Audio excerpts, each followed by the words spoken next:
ഈശോയിലെ എന്ന് പറഞ്ഞവരെ ഇന്നത്തെ സുവിശേഷത്തിൽ യേശു പറയുകയാണ്, നിന്റെ കണ്ണോ കയ്യോ കാലോ നിനക്ക് പ്രലോഭന ഹേതുവാകുന്നെങ്കിൽ അത് വെട്ടി ദൂരെ എറിഞ്ഞുകൊള്ളുക എന്ന് പറയുകയാണ്. എന്ന് പറഞ്ഞാൽ പ്രലോഭന ഹേതുവാകുന്ന കാര്യങ്ങൾ പരമാവധി ഒഴിവാക്കണമെന്ന് യേശു പറയുകയാണ്. നമ്മളെല്ലാവരും നമ്മുടെ ജീവിതത്തില് വിശുദ്ധിക്ക് വേണ്ടി അതിയായിട്ട് ആഗ്രഹിക്കുന്ന വ്യക്തികളാണ്. വിശുദ്ധമായ ഒരു ജീവിതം നയിക്കാൻ വേണ്ടി ഒരുപാട് കൊതിക്കുന്ന വ്യക്തികളാണ് നമ്മളെല്ലാവരും തന്നെ.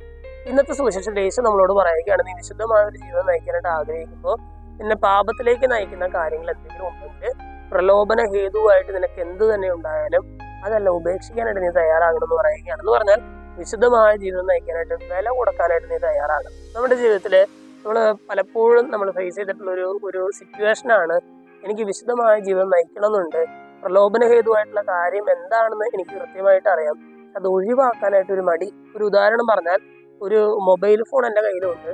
ഈ മൊബൈൽ ഫോൺ ഉള്ളത് കൊണ്ട് തന്നെ പലപ്പോഴും തെറ്റായ ചില ബന്ധങ്ങളിലേക്കും തെറ്റായ ചില കാഴ്ചകളിലേക്കും തെറ്റായ ചില സംഭാഷണങ്ങളിലേക്കും ചില ചാറ്റിങ്ങുകളിലേക്കും എല്ലാം ഞാൻ നയിക്കപ്പെടുന്നുണ്ട് എന്നെനിക്ക് അറിയാം. പക്ഷെ പ്രലോഭന ഹേതു എന്താണെന്ന് എനിക്ക് കൃത്യമായിട്ട് അറിയാം. മൊബൈലാണ് എൻ്റെ പ്രലോഭന ഹേതു എന്നെനിക്കറിയാം. പക്ഷെ ആ മൊബൈൽ ഉപേക്ഷിക്കാനായിട്ട് എനിക്ക് സാധിക്കുന്നില്ല. കാരണം എന്താണ്, അത്രയും വില കൊടുക്കാനായിട്ട് എനിക്ക് സാധിക്കുന്നില്ല. ഇന്നത്തെ സുവിശേഷത്തിൽ യേശു നമ്മളോട് പറയുകയാണ്, നിന്റെ കണ്ണ് നിനക്ക് പ്രലോഭന ഹേതുവാകുന്നെങ്കിൽ പോലും അതിനെ ഉപേക്ഷിക്കാനായിട്ട് തയ്യാറാണ്. നിന്റെ കയ്യോ കാലോ എന്ന് പറഞ്ഞാൽ മൊബൈലിനേക്കാളൊക്കെ എത്രയോ വില പിടിച്ചതാണ് നമ്മുടെ കണ്ണും നമ്മുടെ കയ്യും നമ്മുടെ കാലുകളൊക്കെ.